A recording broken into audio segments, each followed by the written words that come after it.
안녕하세요. 저는 30대 중반 남자입니다. 아내와는 결혼한 지도 벌써 6년이라는 시간이 지났네요. 연애하면서 이 여자가 아니면 내 미래는 상상도 못할 거라 생각을 했습니다. 결혼식장에서 당당히 신랑 입장을 할 때라든지 신혼집 공사가 끝나 처음 둘이서 두 손을 꼭 붙잡고 집 안으로 들어설 때 정말 제 아내와 평생을 행복하게 백년해로할 것이라는 걸 믿어 의심치 않았어요. 바늘과 실 마냥 어디를 가든 둘이 꼭 붙어 다닐 거라 생각했던 저의 신혼생활은 생각보다 금방 끝나버리게 되었습니다. 맞벌이 부부를 생각하고 결혼을 했는데 결혼 6개월이 지나니 아내가 더는 힘들어서 못하겠다며 회사를 그만두고 전업주부를 하겠다고 나섰습니다.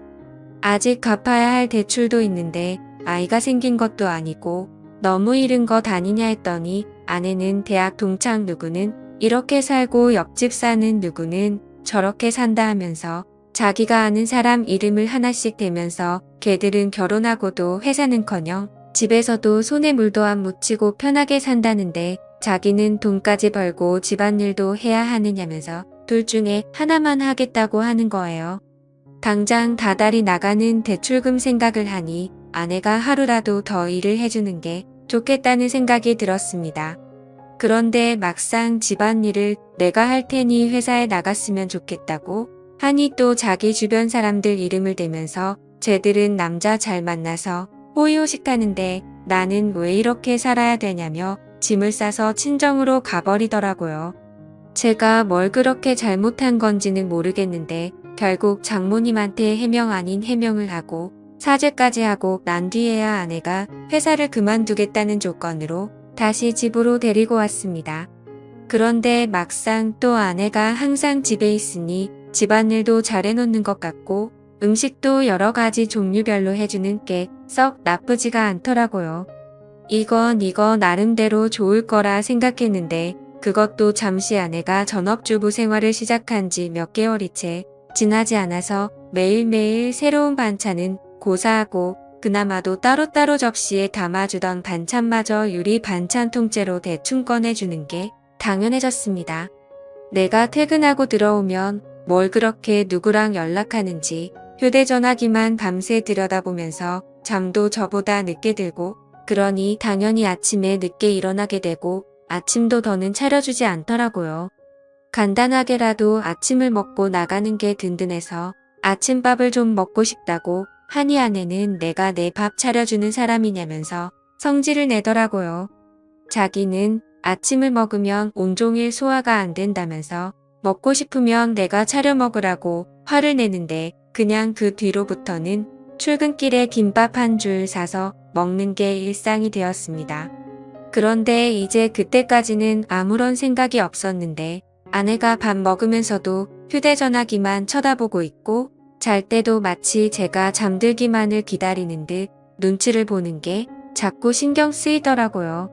특히 제가 아내의 뒤쪽을 지나갈 때면 휴대전화기에 정신이 팔려 있다가도 화들짝 놀라기도 하니까 제가 의심을 하지 않을 수가 없었죠.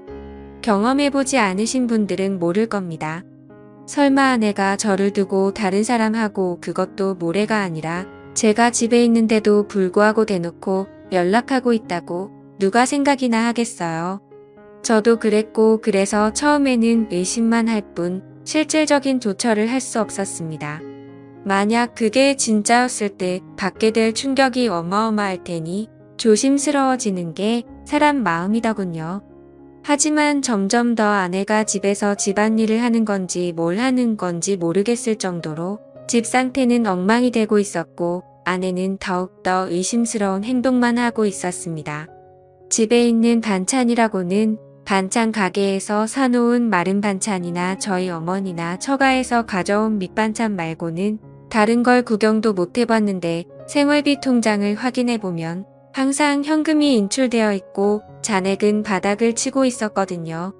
그래서 하루는 아내한테 경고도 할 겸 아내의 반응을 떠볼 겸 해서 생활비 통장이 아니라 신용카드로 바꾸는 게 어떻겠냐고 물어봤습니다. 신용카드로 하면 연말 정산할 때 더 편하기도 하고 적립금 같은 것도 쌓이니까 더 이득이지 않겠냐고 넌지시 한마디 했죠. 그랬더니 아내가 노발대발 정색을 하기 시작하는 겁니다. 저보고 내가 살림을 해봤느냐 어쩌느냐 하면서 자기는 그냥 마트에 가면 되는 걸 한 푼이라도 아껴보겠다고 시장에 가서 현금으로 결제해가며 깎아서 사는 거라고 그깟 현금 영수증 좀 안 하면 어떠냐고 하면서 자기가 장을 현금으로 싸게 보는 게 더 돈을 아낀다 뭐다 하면서 성질을 내더라고요. 그때 제 의심은 확신이 되었습니다. 그래서 아내 모르게 해서 사람을 붙여봤지요. 아내가 제가 출근한 사이 다른 사람을 만나는 걸 알게 되는 데는 그렇게 오랜 시간이 걸리지도 않았습니다. 이미 그럴 거라 생각을 하고 있었다 보니 아내가 그렇다는 걸 알게 되었는데 그렇게 놀랍지도 않았지요. 오히려 놀라게 된 건 아내가 바람을 피우는 상대가 누군지 듣게 되었을 때 그때 훨씬 많이 놀라게 되었지요. 아내가 제가 출근한 사이 한껏 차려입고 동네에서 꽤 떨어진 곳까지 가서 만난 상대는 다른 사람이 아니고 제 동생 녀석이었습니다. 제 동생은 저보다 4살이 아래지만 아내로서는 아내 본인과 동갑이다 보니 결혼 전부터 저랑은 세대 차이가 난다 뭐라 하면서 동생하고 죽이 잘 맞는 모습을 보여줬었거든요.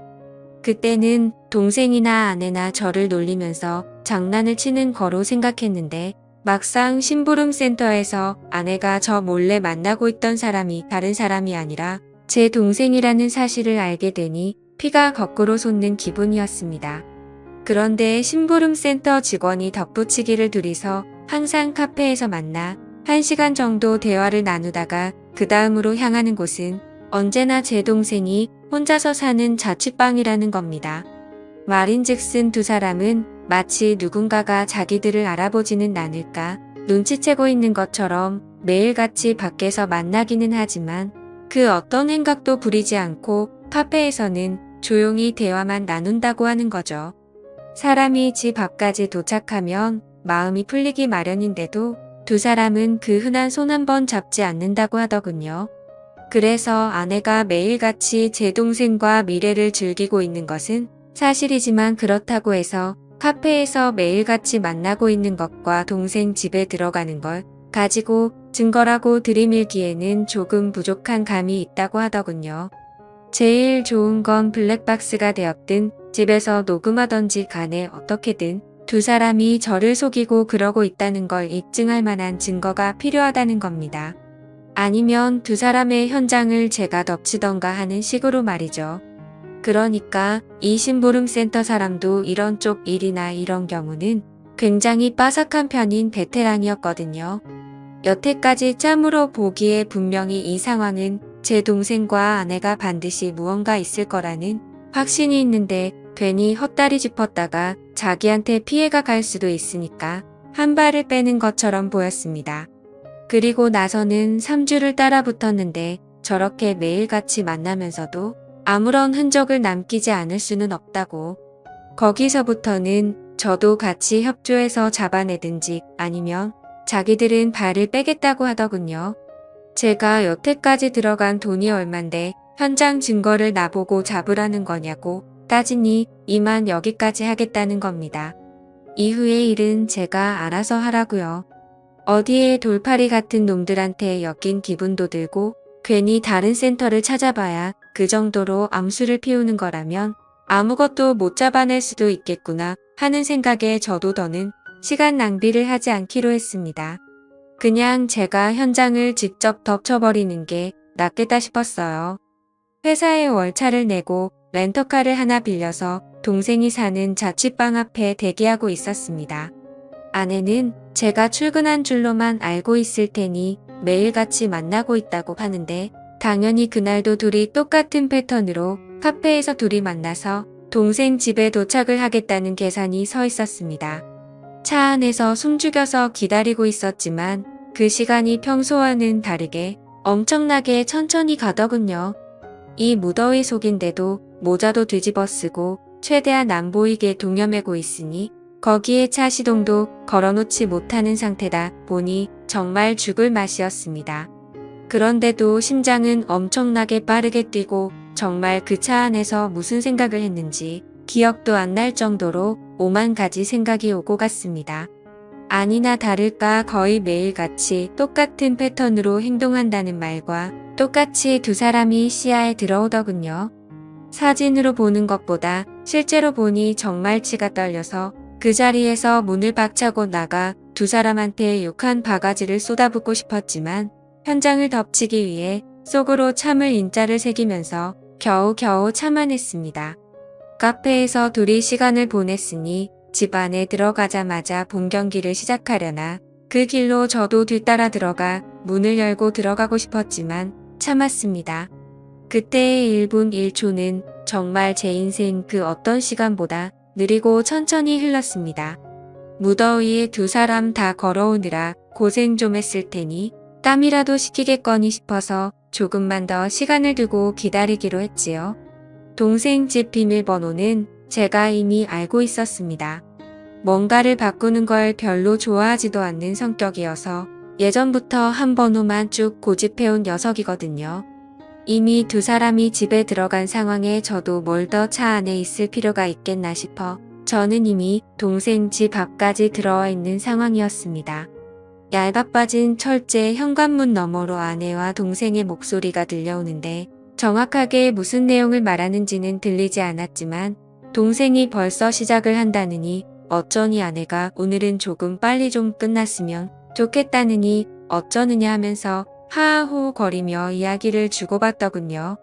아니나 다를까 5분도 걸리지 않아서 두 사람은 뭘 하는 건지 문 너머로 들려오던 소음도 하나 들려오지 않고 조용하니 아무 소리도 들리지 않기 시작했습니다. 둘이서 나눴던 대화 때문에라도 이미 미칠 것 같았는데 막상 아무 소리도 들리지 않으니 눈앞이 깜깜해지더군요. 더는 기다리지 못하겠다 싶어서 문을 박차고 들어갔습니다. 들어갔는데 두 사람은 제가 생각한 것과는 정반대로 서로 멀찌감치 떨어져 앉아있더군요. 옷도 제대로 갖춰 입고 있었고 말이죠. 오히려 그 문을 따고 들어간 제가 더 당황스러웠습니다. 지금 뭐 하는 거냐고 크게 외치면서 들어갔는데 오히려 제가 민망한 상황이 되어버렸어요. 아내는 집에서 재택근무 형식으로 일할 수 있게 인터넷 사업을 구상 중이었고 그 과정에서 컴퓨터에 능숙한 제 동생에게 도움을 받고자 그동안 동생을 만나왔던 겁니다. 오히려 제가 동생과 아내에게 몹쓸 짓을 하고만 상황이 되어버렸죠. 손이 발이 되도록 싹싹 빌어야 했습니다. 아무리 의심할 게 없어도 그렇지 어떻게 동생과 아내를 그런 사이로 의심할 수 있느냐고 동생에게 한 소리 아내에게 한 소리 듣고 나서 나아가서는 어머니에게 한 소리 또 듣고 장모님한테는 아주 가루가 되도록 욕을 얻어먹었습니다. 졸지에 저는 아내랑 친동생 사이를 의심하는 의심병 환자가 되어버렸죠. 그 이후도 후유증이 엄청나서 아내와는 서로 말도 하지 않고 지내게 되었습니다. 그렇게 되니 너무 억울하더라고요.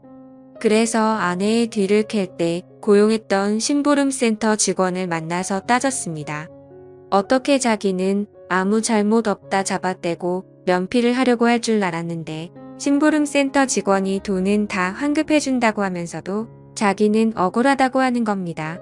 자기가 이걸로 밥 벌어먹은 게 어디 한두 번 한 게 아니라고 나름 업계에서도 베테랑이라고 자부하고 다니고 그동안 경험으로 저와 제 동생의 사이가 거짓이 아니고 거의 확신에 가깝다는 듯이 이야기를 하기 시작했습니다.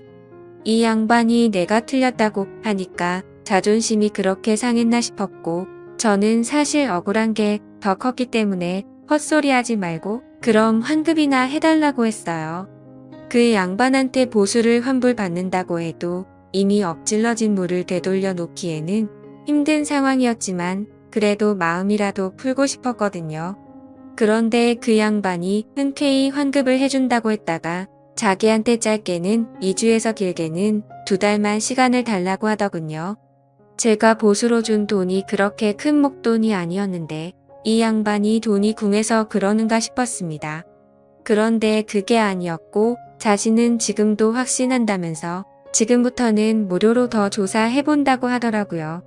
만약 그렇게 했음에도 자신이 틀린 거면 다 환불해준다고 말이죠. 안 그래도 헛다리 짚어서 쪽팔렸었기에 그냥 무시하려고 하다가 공짜로 해준다는데 내심 저도 껄끄럼해서 일단 알겠다고 했습니다. 그로부터 정확하게 한 달이 지나서 그 양반이 저에게 녹음 파일 하나와 사진 몇 개를 내밀더군요. 그리고 그건 사실이었던 겁니다. 아내와 제 동생의 사이가 말이죠. 심부름 센터에 어떻게 그걸 확신했느냐고 했더니 주변 정황만 봐도 다 보이는 상황이라는 겁니다. 갑자기 커진 아내의 씀씀이와 돈의 사용처를 들키기 싫어서 현금을 사용하는 것까지 말이죠. 제 아내가 동생 집에 들락거리는 건 어떻게든 둘러댈 수가 있지만 돈을 번다고 하는 일인데 오히려 소비만 더 커지고 있으니 뭐가 있어도 있다고 확신을 했다는 거죠. 그리고 두 사람이 사랑의 속삭임을 나누는 정황을 녹음했고 한 달간의 추적 끝에 두 사람이 마음을 놓은 사이 길거리에서 손을 꼭 붙잡고 있는 사진을 찍는 데까지 성공한 겁니다. 보통 그런 식으로 미래를 즐기는 부부들에게는 공식 같은 게 있다고 하더군요. 아무래도 떳떳한 만남이 아니다 보니 데이트 장소가 매번 갔던 곳으로 한정적인 짝이 있기도 하다네요. 그러면 그 짝의 특징이 테이블 같은 곳도 매번 같은 자리를 선호한다는 겁니다. 그 덕분에 둘이서 사랑의 속삭임을 나누는 대화 내용도 녹음을 뗄 수 있었다고 하고요. 환불을 받으려고 했는데 심부름 센터에 감사해서 추가 수당까지 지급하고야 말았어요. 아내와 동생을 한 곳에 불렀습니다. 그 둘 앞에 제가 확보한 사진을 들이밀었더니 제 앞으로 달려와서 무릎을 꿇고 속일 생각은 없었다고 두 사람 다 잠깐 정신이 어떻게 되었었나 보다고 하면서요. 자초지종을 들으니 아내가 처음에는 재택근무로 돈을 벌며 가게의 보탬이 되려고 했던 건 사실이었습니다. 그리고 컴퓨터에 일가견이 있는 제 동생에게 찾아가 도움을 요청한 것도 사실이고요. 저 모르게 시작해서 놀라게 해줄 생각에 저한테는 따로 말을 한 적이 없다고 합니다. 그런데 아무 경력도 없는 여자가 제 동생이 컴퓨터를 아무리 잘한다고 한들 인터넷으로 장사해본 경험도 없는 새파란 햇병아리에 불과한데 초짜 둘이서 머리를 싸매고 있겠다고 해도 돈이 벌릴 리가 만무했던 거죠. 그렇게 둘이서 맨땅에 헤딩하면서 생활비며 용돈이며 끌어다 써서 돈을 날리고 나니 그러는 과정에서 둘이 정분이 나버린 거였어요. 처음에는 그냥 돈이 안 벌리는 상황에 스트레스 해소용으로 시작한 건데 날이 갈수록 그 마음이 커져서 이 지경까지 왔다고요. 그러니까 제가 쳐들어간 그날도 일하고 있던 건 맞지만 일이 끝나면 어떻게 될지 몰랐던 거죠. 그런데 제가 좀 더 참지 못하고 현장을 확실하게 덮치지 못했을 뿐이었던 거였고요. 운도 참 지지리도 없다 생각 들었습니다. 조금만 더 참았으면 그때 이미 발견하는 거였는데 오히려 제가 성급하게 행동을 해서 두 사람한테 알리바이만 만들어 준 꼴이 돼버린 겁니다. 그리고 저한테 그렇게 한번 걸렸으니 두 사람은 완전히 마음을 놓았던 거고 그동안 밖에서도 누가 볼까 경계태세로 다니던 두 사람이 마음을 놓고 손을 잡고 돌아다니다가 심부름 센터에 꼬리를 잡혔던 거였죠. 세상에 믿을 사람 하나 없습니다. 평생을 약속한 배우자와 저의 하나뿐인 혈육인 동생이 저를 두고 그런 행각을 벌였다고 생각해보세요. 여러분들이라면 어떠실 것 같은가요? 심부름 센터 비용하고는 다 동생과 아내에게 뜯어냈고 위자료 청구까지 했습니다. 제 친동생에게까지 합의금을 뜯어내야 하는 게 참 어이가 없는 상황이네요. 두 사람이 얼마나 깊은 사이였건 간에 제정신이면 이렇게 저와 연을 끊고 나서도 둘이서 더 만나는 일은 없을 테지요. 아니, 뭐 만나도 상관없습니다. 이젠 제 인생에 더 이상은 없는 전처이기도 하고 아예 처음부터 존재하지 않았던 동생이라고 생각하고 살아가기로 했으니까요. 사연을 읽어주셔서 감사합니다.